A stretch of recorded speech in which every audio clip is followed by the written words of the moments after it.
रायपुर नाम के गांव में बिट्टू नाम का एक डाकू अपने परिवार के साथ रहता था। जंगल के रास्ते पर से जो भी निकलता वो उसे लुटता था। वह उसके पास से सब कुछ छीन लेता था और ऐसे ही चोरी करके अपने दिन गुजारता। फिर 2-3 दिन से वह घर पर था। तभी उसकी बीवी, जिसका नाम सुनीता था, उसने कहा कि अरे तुम कब तक घर पर रहोगे? आज तो तुम्हें जाना ही होगा। जल्दी जाओ, कोई ना कोई आता ही होगा। वैसे भी कई दिन से तुम नहीं गए। हाँ भाई, जा रहा हूँ, मुझे भूख लगी है। पहले खाना खा लेता हूँ, बाद में चला जाऊंगा। खाना कब से तैयार ही था, अब इसे साथ ले जाओ और वहीं कहीं खा लेना। अच्छा ठीक है, पर तुम्हें मेरे साथ नहीं आना? नहीं, मैं भाग नहीं सकती, कहीं पकड़ी गई तो। तुम ही जाओ और मेरे लिए आज हीरे का हार लाना। अरे ये सब मैं थोड़ी ना बनाता हूँ। मुझे ऐसे लोगों को लूटना होगा जो हीरे का हार पहनते हैं। तो बिट्टू चोरी करने निकल जाता है। वो एक पेड़ के पास छुप जाता है। अरे मेरी बात सुने रामू काका, आप जरा संभल के जाइएगा। आपके पास बहुत सारे पैसे हैं और गांव जाते समय ध्यान से जाना, क्योंकि यहाँ बहुत सारे डाकू लुटेरे घूम रहे हैं। ठीक है, ये मेरे लिए कोई नया रास्ता नहीं है। मैं अब तक न जाने कितनी बार इस रास्ते से आया हूँ और गया हूँ, समझे?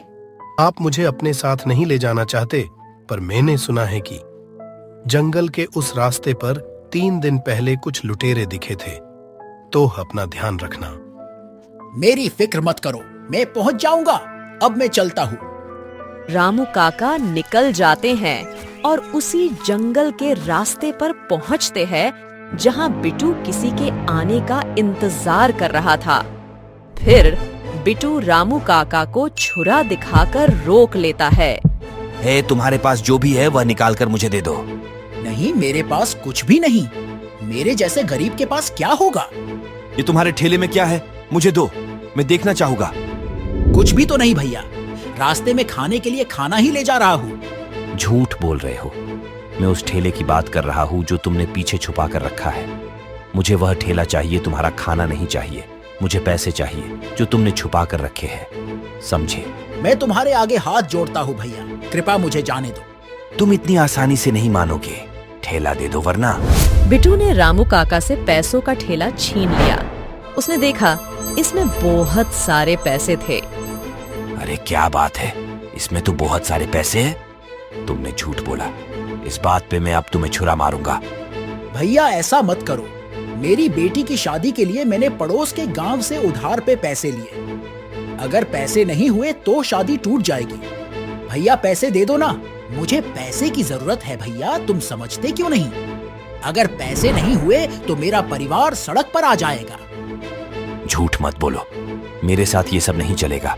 यहाँ से चले जाओ वरना। छुरा अंदर गया तो बहुत दर्द होगा। रामू काका डर के मारे जान बचाकर भागने लगते हैं और बिट्टू बड़ी खुशी से घर आता है। क्या बिट्टू, आज फिर से चोरी करके आए हो क्या?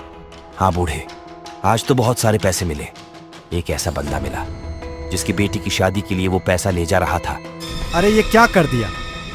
अब उस बेचारे का क्या होगा? ये तो बुरी बात है ना?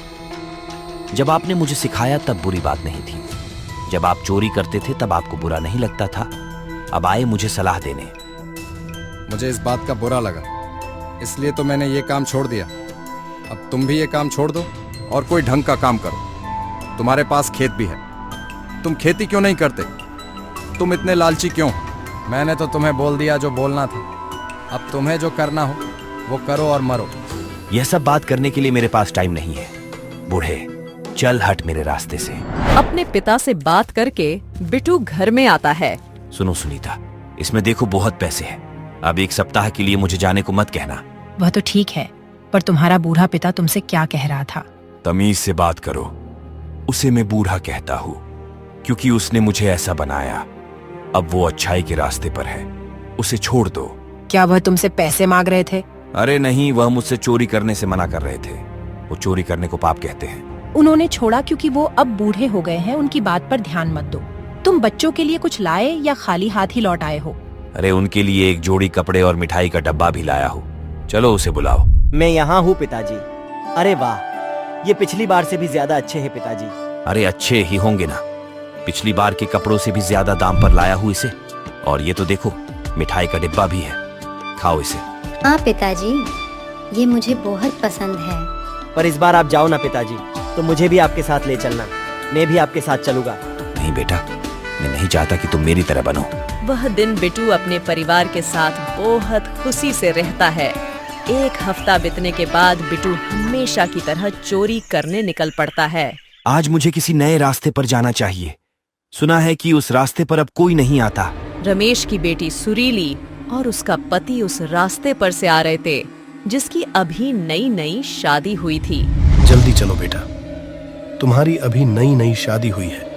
कोई भी घटना घटे उसे पहले हमें गांव पहुंच जाना चाहिए। अरे पिताजी, क्या बात है? आप इतने परेशान क्यों दिख रहे हैं? और इस रास्ते पर कोई मुसीबत भी नहीं, तो फिर क्या बात है?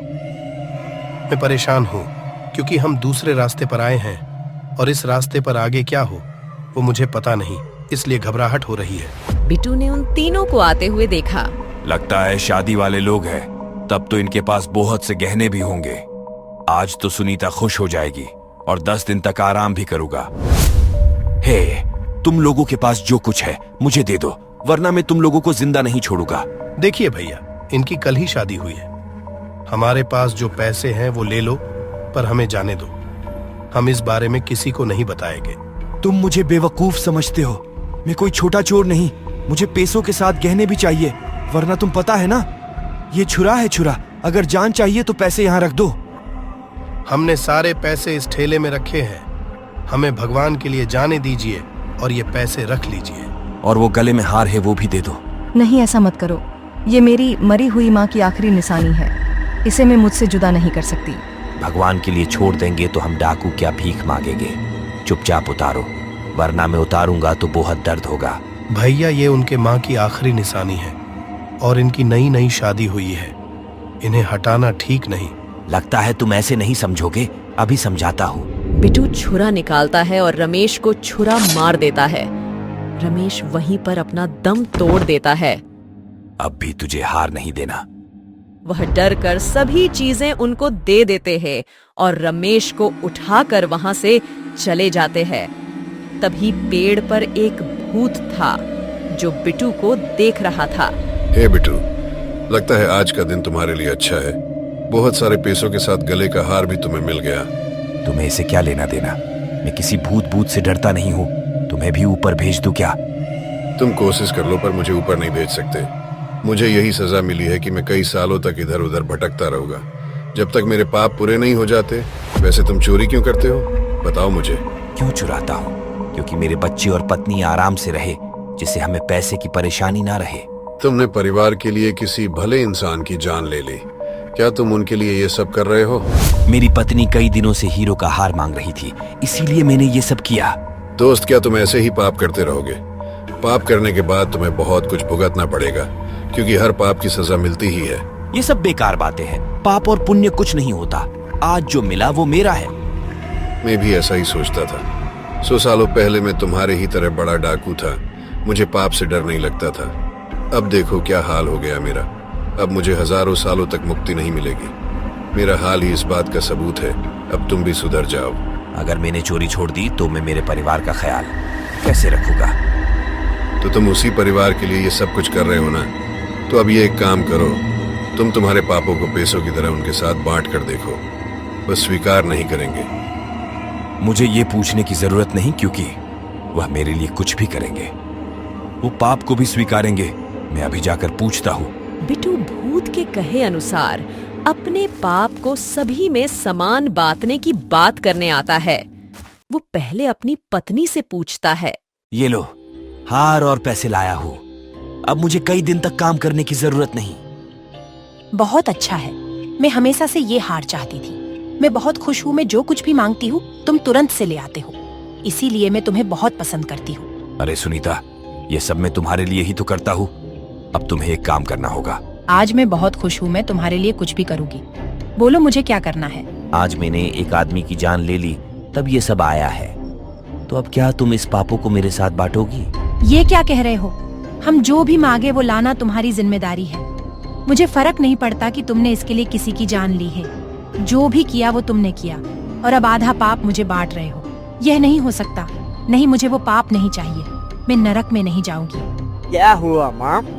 ये पाप क्या होता है? पाप का मतलब है तुम्हारे पिता जो चोरी डकैती करते हैं और दूसरे लोगों के साथ गलत करते हैं, उसे पाप कहते हैं। अगर तुम ये पाप करोगे तो तुम्हें इसकी कठोर से कठोर सजा मिलती है। क्या पिताजी पाप करते हैं माँ?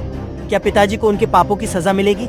हाँ बेटा, इसकी सजा मिलेगी। क्या तुम अपने पिता के पाप में से थोड़े पाप लोगे? नहीं नहीं, मैं पाप नहीं चाहता। मुझे सजा नहीं चाहिए माँ। तो सुन लिया तुमने। मैं क्या मेरे बच्चे भी नहीं बांटने वाले? कोई तुम्हारे पाप को नहीं बांटेगा।